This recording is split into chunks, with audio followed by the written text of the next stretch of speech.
So today's topic is duration. It's a very important topic in financial management. So we are speaking about bond duration. Okay.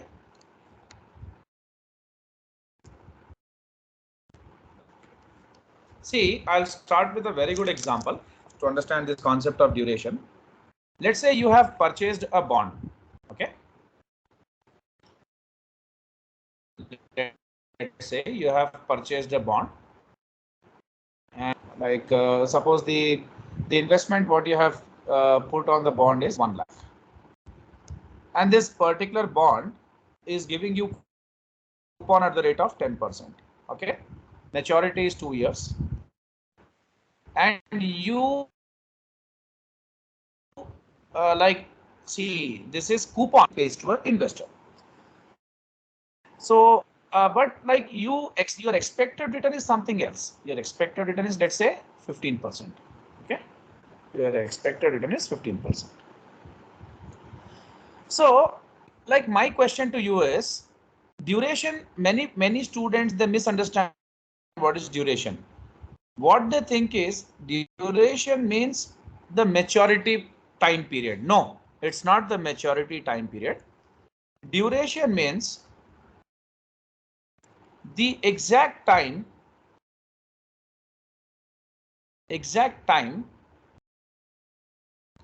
what an investor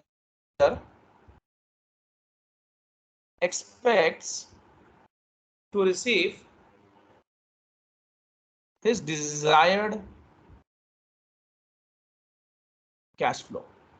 That means what is the time period it takes for him to what he wants. So what an investor wants in 2 years, Arena? Of course, this is year 1, this is year 2. In year 1, he wants 10,000, correct? In year 2 also he wants 10,000. Am I right? Yes. Yes, sir. Yeah. They have given an example also, and in year 2 he not only wants let's take this example only. Instead of taking my example, we'll make the thing simple. Or else like he will get his 1 lakh back. Okay.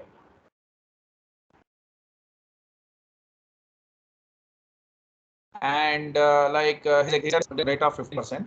So instead of taking this, I'll see, you understood the statement, na? I will tell you what happens. Okay, just a second. Now let's take one example here.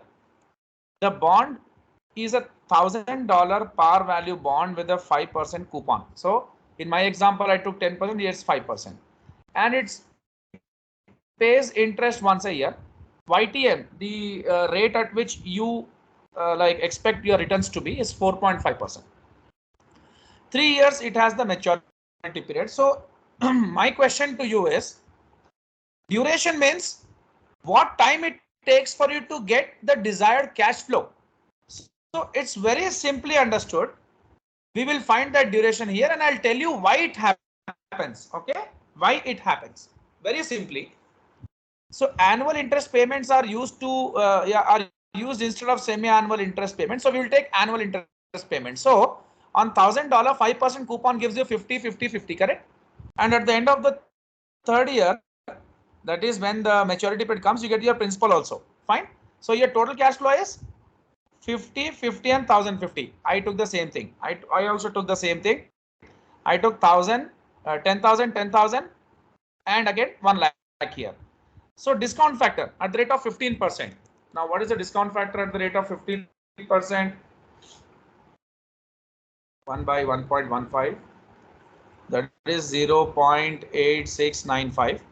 Again 0.7561. Okay. Now discounted cash flow multiply. I will do that question also. 10,000 into 0.8695. That is 8,695. Here it is 7,561. Correct? Yes. The same thing they are doing here. They are also taking the cash flows. Here these are the total cash flows and discount factors, and they discounted. They got the discounted cash flows. Correct? And now what they'll do is they'll see what is the proportion of the cash flows in the total cash flow. What is the proportion of cash flows in total cash flows? Same thing we'll do here. We'll also take the average. That means we'll take the proportion, the weightage. So I'll add them up and see the weightage of the cash flows in the total cash flow. 8695 plus 7561 makes it 561 makes it 16,256. And then we'll see the proportion, okay, the proportion or the weight of cash flow in the total. So 8695 divided by 16,256. Just a second, Zarina. Give me a second.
Yeah, so let's take the proportion of this 0.53 and about this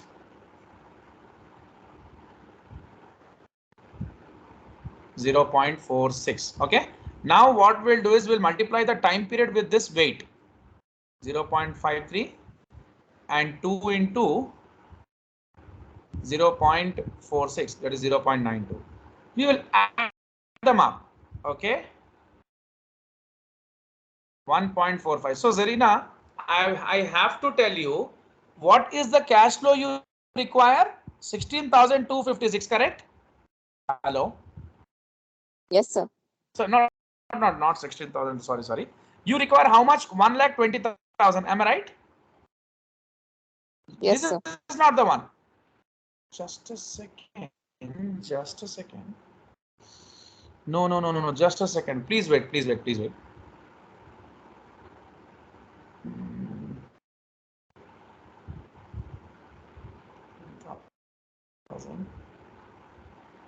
Okay. Just a second. A small mistake I have committed. I'll rectify. 2 minutes. It's actually 1,10,000 I need to take. 1,10,000 into 0.7561. So it will become 83,171. You would have corrected me. 83,171. It's 171 plus 8695. 91,866. Okay.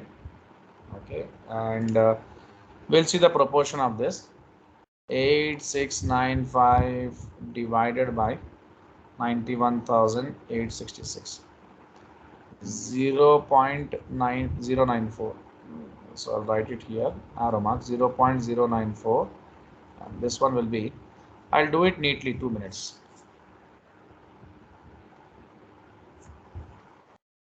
So 10,000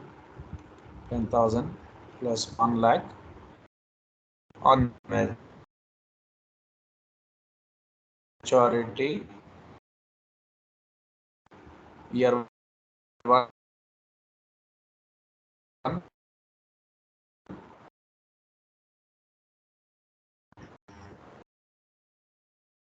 year 2, 950 points cash flow, just we have to multiply 869 and 1,10,000 into 0.7561, 171 total plus 8695, 91,866. We'll see the proportion or weight. So 8695 divided by 1,866. 0.0946. 83,171 divided by 91,866. 0.905.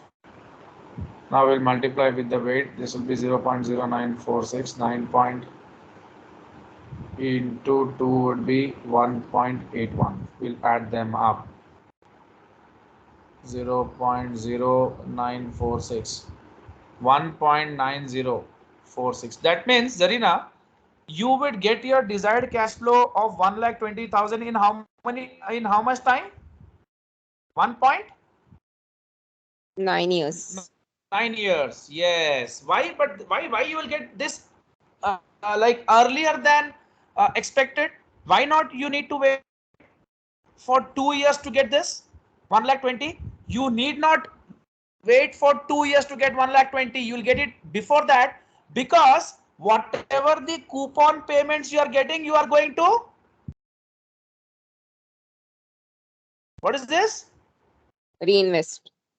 Reinvest at the expected return of 15% or whatever returns it is in the market, whatever you can get from an investment option. So that would also give you extra cash flow. Why? Because if you are reinvesting this 10,000 at the rate of 15%, it will give you 150. Am I right? 1,500 something, correct? Yes, sir. Isn't it so? So Yes, that would make the cash flow to come sooner than the maturity period. So that's the reason, or that's the logic behind this duration being 1.9%, 1.9 years. Okay, that's what. So can just go for these questions, Arena. Here 2.861 years you will take to get here 50, 50 and 1,050. So almost all like 1150. Yeah, 1,000. Yeah, 1150. So that is your expected cash flow from this particular investment. It takes this many years. Why? Because these coupons what you're getting, you'll be reinvesting. Okay, just do this question, we'll move forward.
Once done, please let me know. I'll move forward. Yes, sir. 2 minutes. Any doubts you can ask me. Okay, sir.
Done, sir. Once finished, please let me know.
Done, sir.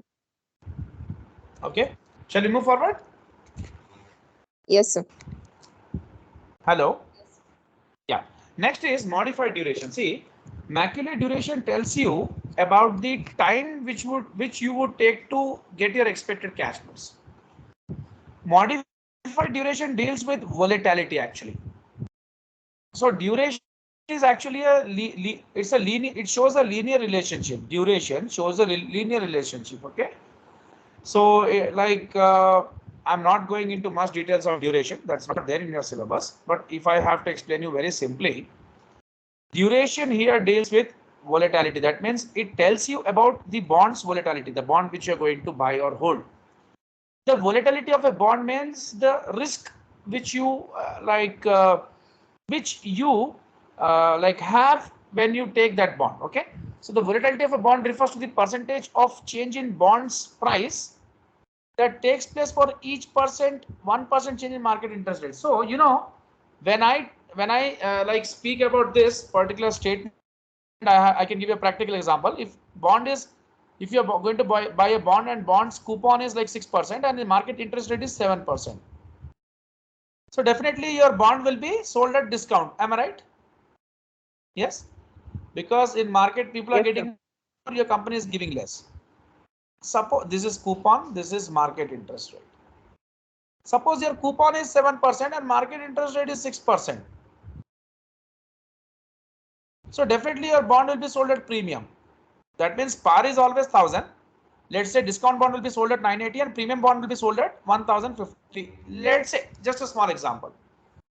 So now what this statement tells is duration captures what? The volatility. How much the bond price would change with 1% change in market interest rates. So in my example, let's say market interest rate is 7%. If market interest rate increases 1% additional, that means it becomes 8%. This one is 6. Bond price will decrease or increase, Rina? Decrease, right? Increase. Yes, sir.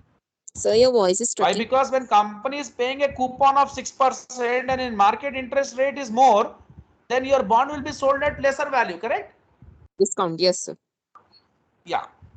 So this particular statement, what I mean to say is, with 1% increment in the market interest rate from 7 to 8, how much percent? That means how much percent the bond price is going to fall. That's what this duration tells us. To understand this, very simply, we can see this formula. Your duration is what? So to find out the modified duration, you should have duration. So we found out duration. And the yield to maturity is 4.5%. Now your modified duration is 2.74%. What does it say? It says with 1% increase in market interest rate, the bond price will decrease by 2.74%, or with 1% decrease in market interest rate, the bond price increase by 0.74%, correct? Hello? Yes, that's what it is. Yes, You can sir. see the statement. Any doubts you can ask me. So because there's an inverse relationship between the market interest rate and bond price. If the market interest rate goes up, the bond price has to come down. If market interest rate goes down, bond price has to come up. Am I right? So if this goes up by 1%, that goes down by 2.74%. That's what the modified duration tells. That shows how much volatility the bond has. Because for 1% change, there's a 2.74% change. If there's a 1% change and 10% change in bond price, then it is more volatile. That's what we are discussing here. Okay.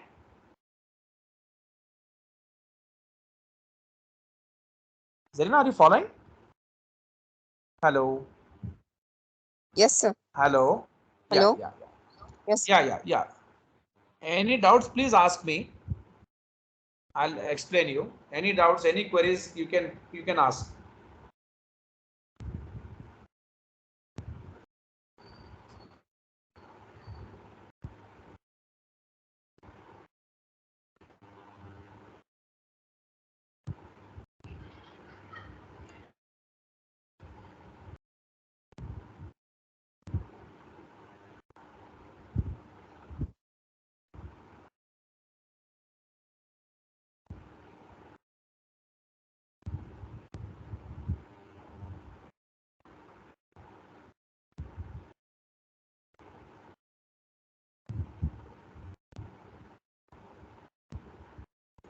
After please finishing, please let me know. Yes, sir. Just 2 minutes. Acha, shall we move forward? 1 minute, sir. Okay. You are going through. No problem. No problem.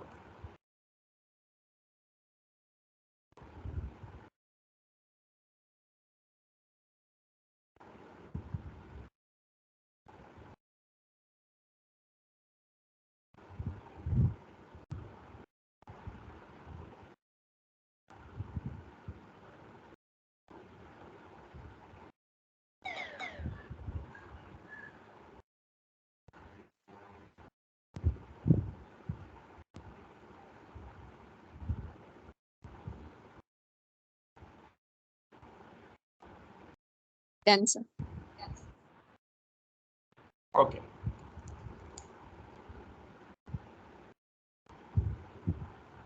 Just a second.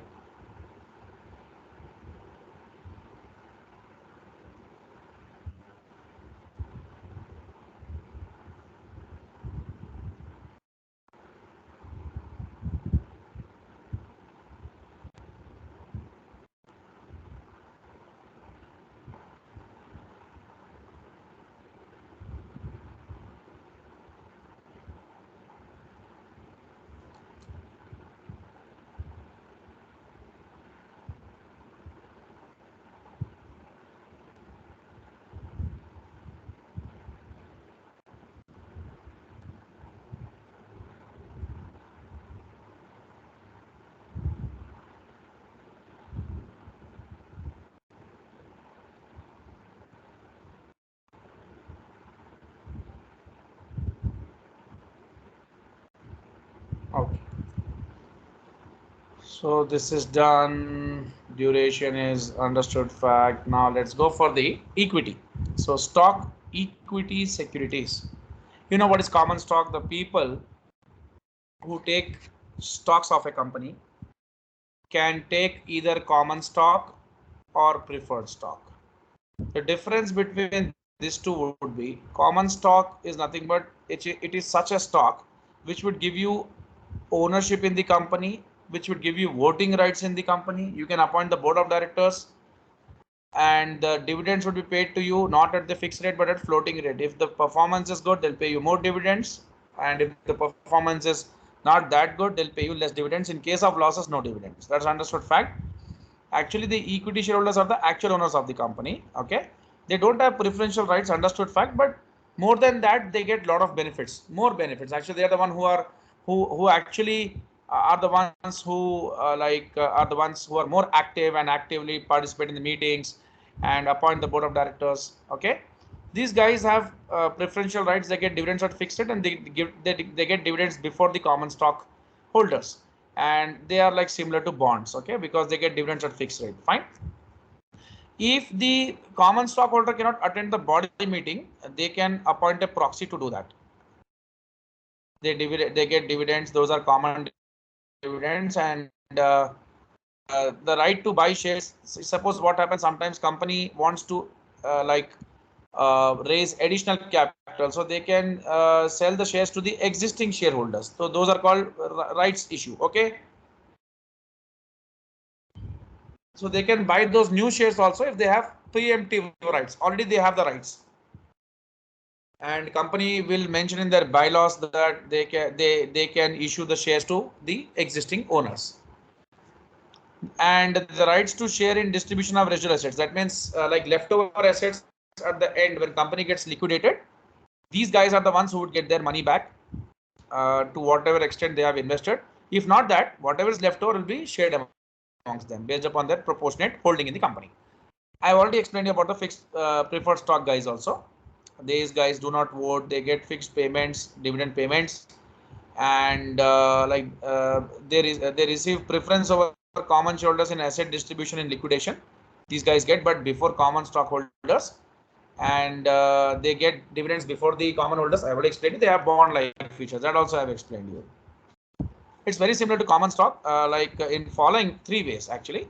Not paying preferred dividends during times of financial distress do not breach a contract and cannot result in bankruptcy proceedings. Yeah, they cannot ask the company that you are not paying us the dividends what you have promised, so you are bankrupt, or we would go for a bankruptcy proceeding against you. It's not like that.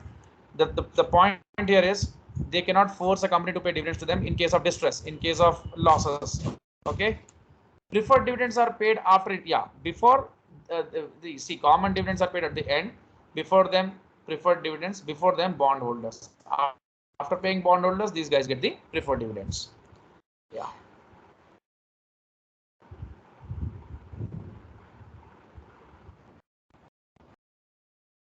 Yeah, different stocks, preferred stocks can be like cumulative, non-cumulative. Means they get the not this year, if say, they may get next year. Non-cumulative, they may not get in the next year also. I think like if declared, then only they'll be getting. Otherwise, they won't get. So when company declares the dividends, that means they'll definitely pay. So for cumulative, it is understood that the dividends are earned, whether declared or not. For non-cumulative, it's understood that the dividends are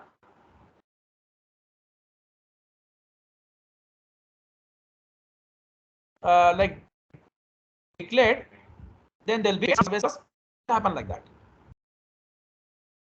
There are preference shares also. Callable or redeemable preference shares. That means company can buy the preferred stock at some fixed price before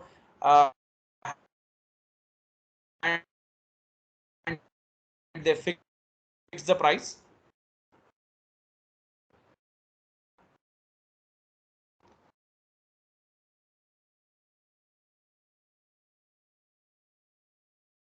While issuing the preferred stock only, they fix that price. They give that code operating preference shares. can receive additional dividends in years when company achieves particularly high profits. Yeah, when company is in high profits, they get more dividends. Okay. And usually company will have the preferred shares participate in common dividend after receiving the preferred dividend. So once they get their preferred stock, they can also participate in getting the common dividend, because additional dividends are given to them when company earns very high profits. Voting rights means that some preferred shares also have the voting right. In general, they don't have, but some specifically or specially, commonly preferred shares with cumulative dividends, the ones which are, if not paid this year, will be paid next year. Okay, so commonly preferred shares with cumulative dividends automatically receive a vote in the annual dividend is not paid. When the annual dividends are not paid, they get the voting rights. So now let's understand how the dividends on preferred stock are calculated. Very simple. Actually, in the chapter cost of capital, we have already done this, if I'm not wrong. So so we can discuss again that one. You know, like cost of preferred stock is equal to dividend by share price. So if I want right now, what I want actually dividends. So my share price happens to be, let's say, $100. My cost of preferred stock is, let's say, 10%. So 10%, 10 by 100 into 100 would give me dividends of $10. Okay, just a second, sir. Just a second.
Hello. Yes, Edna.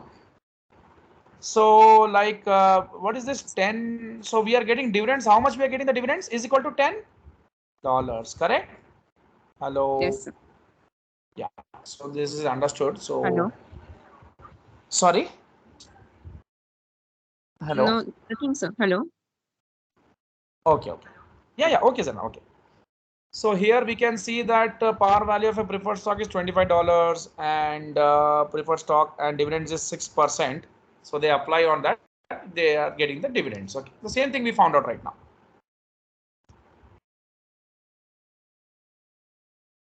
Now, what is that?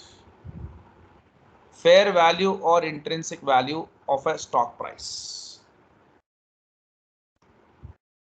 Are they giving something about this? Okay. See, what is the meaning of this? The fair value or intrinsic value of a share or stock. See, I'll explain you what this is. See, we have a market value. Am I right? Hello? Yes, sir. Or market price. Intrinsic value is not equal to market price. Never. Okay. The fair or intrinsic value of a share of stock is what its market price should be in actuality. So very simple, very simple. When you take a stock, okay, let's say you take a preferred stock, let's say, or a common stock, you'd be getting dividends every year. Am I right? Dividend for the first year plus dividend for the second year plus dividend for the third year plus dividend. You'll be getting now. Hello. Yes, sir. Yes, sir. Let's say you want to hold this stock for 10 years, let's say, because stocks have no maturity dates. And these dividends are future cash flows. Future cash flows. Present value of future cash flows is nothing but the intrinsic value of a stock. That means that value it should have in actuality. So what is the, how will we find out the present value of future cash flows? We'll take 1 plus the cost of equity, which you can find out with the help of CAPM equation. Understood? Hello? Yes, sir. So we know how to find out the required rate of return. So this is the return at which we are discounting our future cash flows. Let's say we got the value $105. That is the intrinsic value of the stock. This is the value the stock should have on that given day when you want to buy that stock or you are holding a stock. Suppose I want to buy Reliance stock, Apple stock, and I found out the intrinsic value of that Apple stock. So it has come 105. This is the value the stock should have in the market. But in market, it is 110. So the stock is what? Overvalued. Am I right? Yes, sir. And if it is 100, it is Undervalued. undervalued. That's it. So this is intrinsic value. The intrinsic value is nothing but the actual value it should have. If it is more or less, we can understand it's undervalued or overvalued. That's it. Now coming to this, we already have discussed while doing the chapter called cost of capital. We have already discussed this kind of questions. So what we are going to find, we are going to find out the stock price. What is the formula? Annual dividend by the required rate of return. So what is the annual dividend? $1. What is the required rate of return? What is the required rate of return? Actually, it's a zero growth dividend model. Yeah. See, dividend also can grow, but here in our case, the dividend is not growing. Okay. So $1 is the dividend, and the cost of the required rate of return is 5%. So we get $20 as the stock value. Okay. Fine.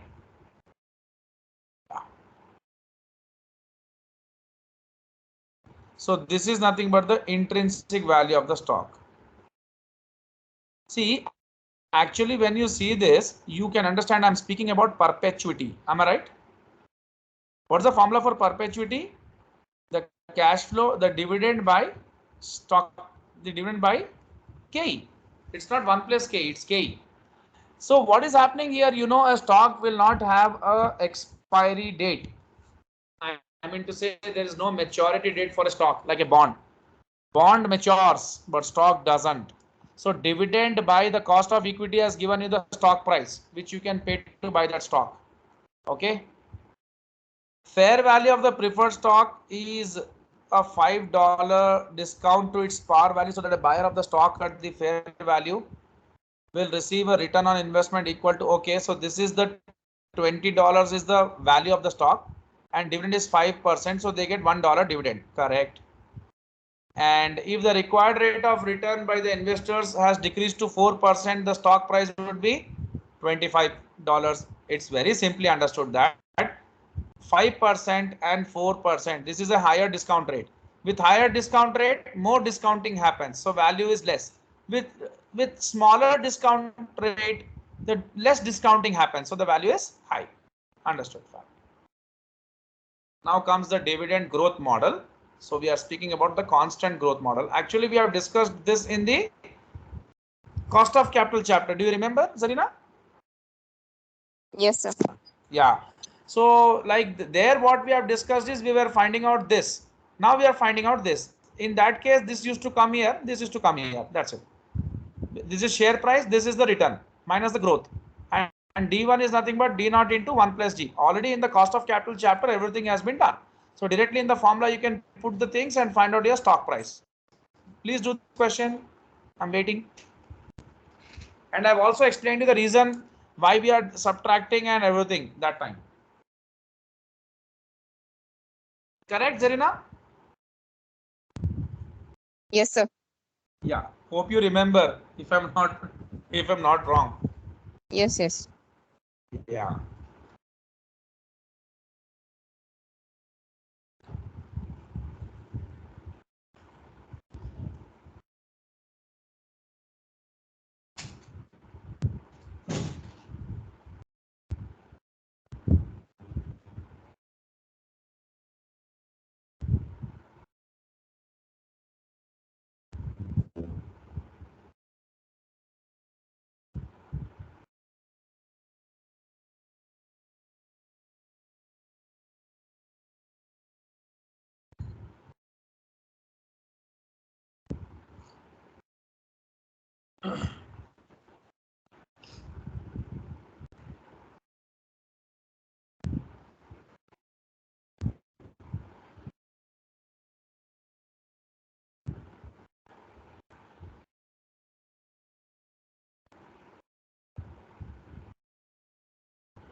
Once done, please tell me so that we can move forward. Yes.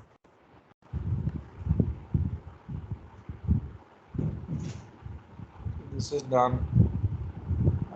You can we can do this question also. Okay. Or else rather than that CAPM, let us wind up that we can take up tomorrow also. I'll give you questions, finish. So CAPM already we have discussed many times. You can do these questions, Arena, so that I can wind up the session. Okay. And give you some questions as homework. No worries. If I don't give us homework also, tomorrow we can do. No problem.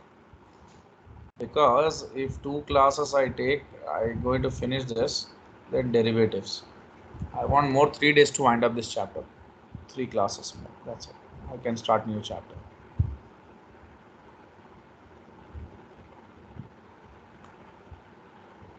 Can you do this, Zarina? Like CAPM already done now. Please finish this. Yes, sir. Both the models you can use, okay? Constant growth and CAPM.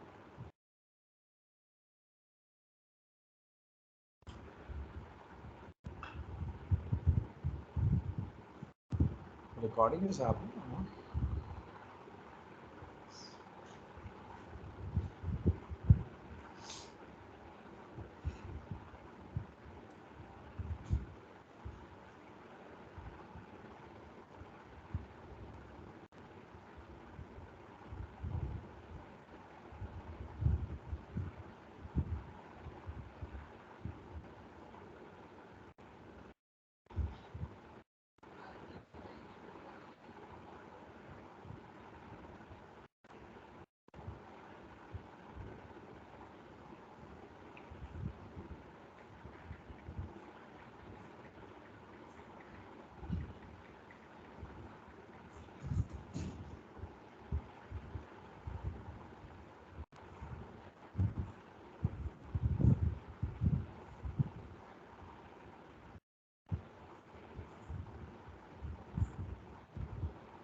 Once done, please inform me.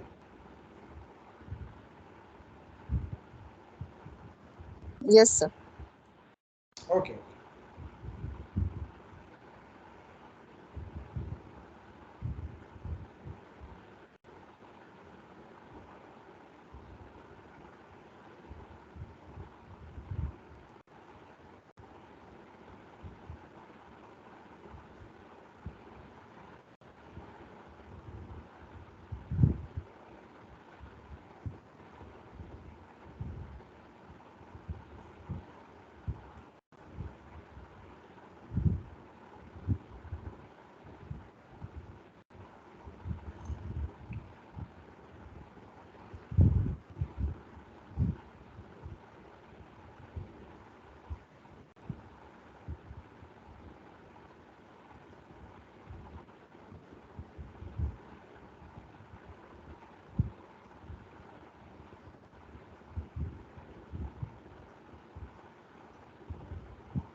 Done, Zarina? Finished? Hello? Yes, sir. Hello? Hello? Hello, done, sir. Hello. Okay, okay, okay. Yeah. So 48.57. So we will stop here. Tomorrow we'll continue. I think more 4 classes it would take to finish this. Once I come here, derivatives 2 sessions. Okay. Because this is the biggest chapter of the entire book. Okay. Once this is done, then your investment decisions long term, almost all, just 1 or 2 topics would be left over. That's it. Okay.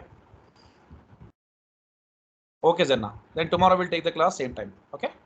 Okay, okay. Thank you.